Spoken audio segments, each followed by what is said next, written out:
ire lójú owó rí, ire ni bàtà ń ké lójú Ifẹ̀, bómi bá balẹ̀ ànípá, bọ́mọ tuntun wọlé dé inú èrò ayọ̀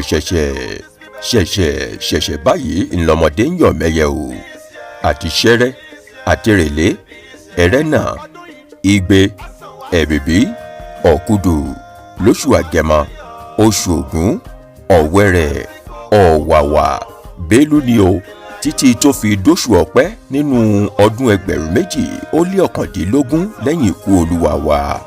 Ire ni tìrẹ o, ayọ̀ ni tìrẹ, ìdùnnú ni tìrẹ, ìgbéga ni tìrẹ, ìbànújẹ́ fòoru, ikú òjijì orí ọ̀bẹ́tẹ́. Ọ̀rọ̀ jáde látẹnu èmi bàbá Yorùbá, èdìdì lájùlé ọ̀run, àṣẹ.